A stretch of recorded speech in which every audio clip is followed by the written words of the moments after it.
জয় রাম, জয় গুরু, নমস্কার। গল্প কথায় রাম ঠাকুর চ্যানেলে সব বন্ধুদের স্বাগতম। বন্ধুরা, আজ আমি কাশিদামে ডাক্তার স্বর্গীয় কানাইলাল বন্দ্যোপাধ্যায়ের বাড়িতে উৎসব সম্পর্কে যে গল্প শুরু করেছিলাম তার 4টি পর্ব আমি আগে আপনাদেরকে শুনিয়েছিলাম। আজকে পঞ্চম পর্ব অর্থাৎ শেষ পর্ব আপনাদেরকে পড়ে শোনাচ্ছি। চতুর্থ পর্বের পর ঠাকুর মহাশয়ের কথা মতো তখনই ছুটলেন কানাইবাবু। শেষে যারা প্রসাদ পেয়েছিলেন সেই সব পরিবেশকদের বাড়ি বাড়ি সকলকেই জানালেন ঠাকুরের কথা। পরপর দুদিন কামাই করা অসুবিধাজনক বটেই, তবুও তারাই অগ্রণী হয়ে কানাইবাবুকে এই উৎসবে নামিয়েছিলেন। সে কথা স্মরণ করে কিছু অসুবিধেকে উপেক্ষা করে সকলে সম্মত হলেন।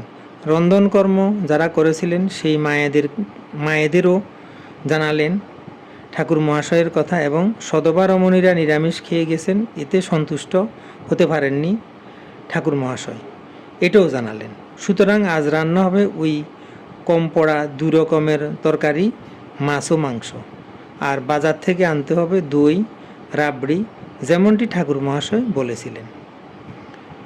একথা শুনে সকলেই আনন্দে ফেটে পড়লেন। আবার বাজার হলো, রন্ধনশালায় আবার হাতা খুন্তির ঝংকার উঠল। ঠাকুর মহাশয় তাদের খাইয়ে তৃপ্তিবোধ করবেন, সুতরাং তাদের এখন নজর রাখতে হবে যাতে রান্না স্বাদযুক্ত হয় এবং সকলের পেট ভরে সময়মতো খাওয়া সমাপ্ত হয়। এবার আর কানাইবাবু সকলের অনুরোধ উপেক্ষা করে ওদের সঙ্গে বসলেন না, নিজে দাঁড়িয়ে রইলেন এবং গুনে গুনে পরিবেশন করলেন যাতে কোনো পদ বাদ না যায় এবং কারো খাওয়া এতটুকু কম না হয়। সকলের আহার শেষ হলে কানাইবাবু খেতে বসলেন।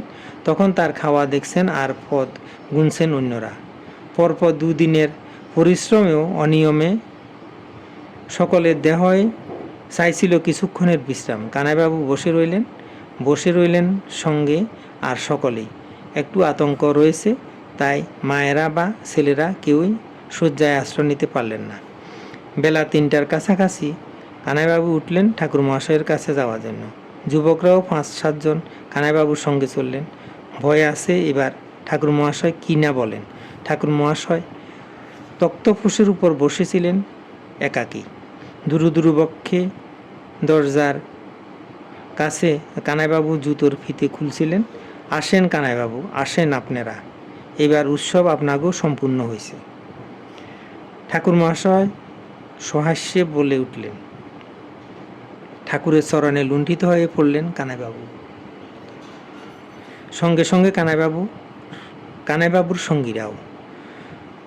দশাশ্বমেধ ঘাটের কোনো এক হালুইকরের দোকানের নাম করে ঠাকুর মহাশয় বললেন, ওই দোকানে এখন ভালো নিমকি আর হিঙের কচুরি ভাজবে, সকলের জন্য নিমকি কচুরি লইয়া যান। চায়ের সঙ্গে আপনারা আনন্দ করিয়া খান গিয়া, আর মিঠা ফানও মায়েদের সকলকে দিবেন বাড়ি যাওয়ার আগে। লক্ষ্য রাখবেন মায়েরা যাতে সন্ধ্যার পূর্বেই যার যার বাড়িতে গিয়া পৌঁছান। সকলেই পুনরায় ঠাকুর মহাশয়কে প্রণাম করলেন নির্ভয়ে এবং পরমানন্দে। ঠাকুর মহাশয়ও বারবার বলতে লাগলেন, জয় গোবিন্দ কন। বন্ধুরা, পঞ্চম পর্ব অর্থাৎ শেষ পর্ব আজ এখানে শেষ করলাম।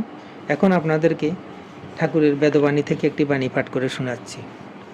ঠাকুর বলেছেন, লোক সকল স্ব ভাগ্যরূপ এই মরভূমে সত্যের অভিসম্পাদগ্রস্ত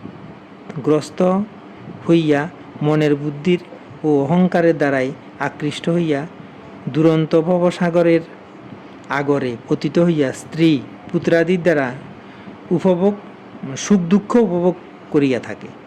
ভাগ্যগতিকে শত্রু মিত্র বন্ধু বান্ধব কলত্রাদি উপসর্গের তাড়নার আবরণে পড়িয়া বন্দী হয়। এ সকলেই মন হইতে উৎপন্ন হইয়া থাকে। অখণ্ড ভাগ্যকে ভাগ্যবান বলিয়া জানিলে আর খণ্ড ভাগ্য থাকে না। ইহাকেই পিণ্ডত্যাগ বা পিণ্ডদান বলে। এই জন্যই পুত্রের প্রয়োজন, পুত্রের জন্যই ভার্যা মিলন হইয়া থাকে। এই সকলেই স্ব ভাগ্যানুসারে সংগঠন হইয়া থাকে। যদি কর্তা মুক্ত হয় তবে তাহার কোনো অংশই থাকে না। সত্যনারায়ণ নির্বংশ, তাঁর সেবক নির্বংশ জানিবে। বেদবাণী 1।